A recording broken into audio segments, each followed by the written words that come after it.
We like to call the house the Strata House because it reflects something coming out of the ground and transforming through the ages. The house sits on a prominent little ridge, so it has 270-degree views. There was a 1960s white modernist house by a prominent Canadian architect named John B. Parkin.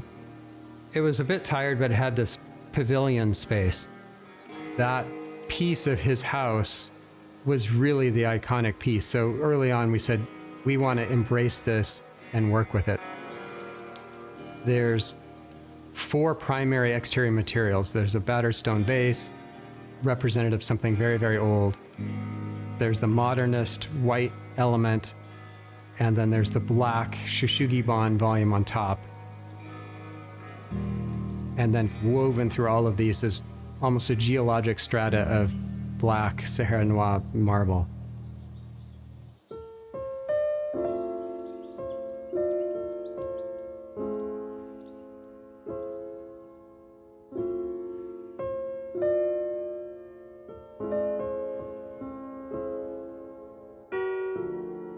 The interior narrative that drove us is the client's fascination with Mad Men and the kind of groovy 60s and early 70s vibe.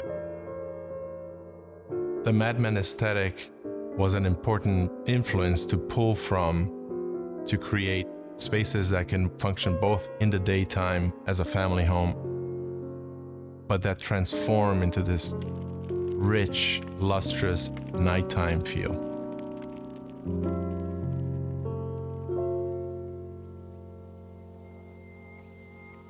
It's a multifaceted place to live. Many different personalities contained within it.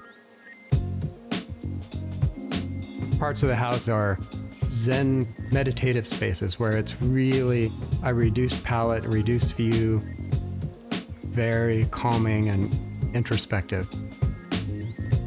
Come under the house, we arrive at a beautiful motor court, and that motor court frames and creates a protected entrance for the house, leads you to the front door by passing an intimate garden, and then you're suddenly faced with the main door. We have a compressed space that frames the views and the swimming pool that almost become like a CinemaScope proportion. You have your pool in the foreground and the city in the background. Creates this really amazing space.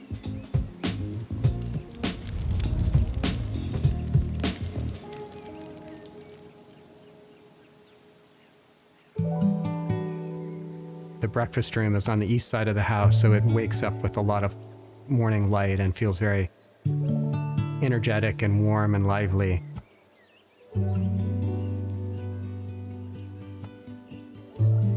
There's a sense of surprise and mystery, so you walk around a corner and you're really not sure what you're going to find next. You can come up the stairs, see a door, open it onto the roof of the pavilion, and find yourself in a terrace surrounded by grass, and there's a fire pit up there. The pavilion is really oriented in a way that you just feel like you're in this sort of jetliner view on top of the world.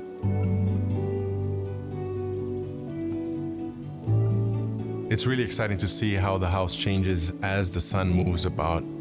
The shadows graze the different hallways and really create dynamic spaces.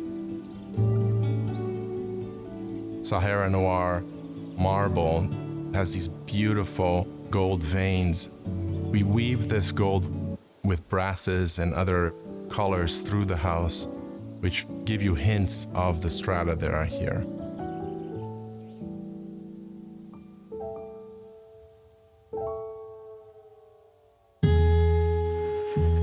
Material choices, color palettes were handled almost cinemagraphically. So we would start with mood boards that were usually screen grabs from one movie or TV show or another.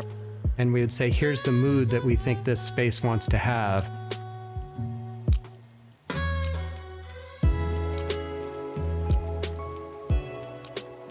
Something that we really hadn't done before but was a lot of fun was this very glamorous bar. We picked a cool Sputnik light overhead and brass screen, and I think it's really unique and wonderful.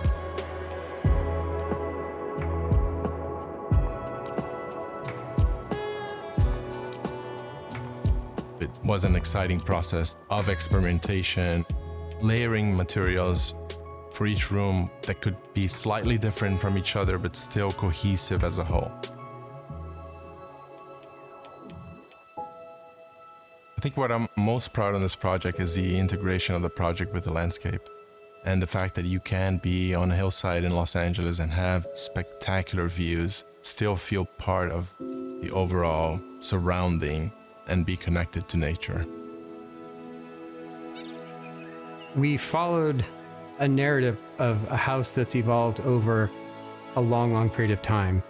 And the things that we're most proud of are watching other people experience the space and seeing it through their eyes and seeing how excited they are and engaged. That makes us ecstatic.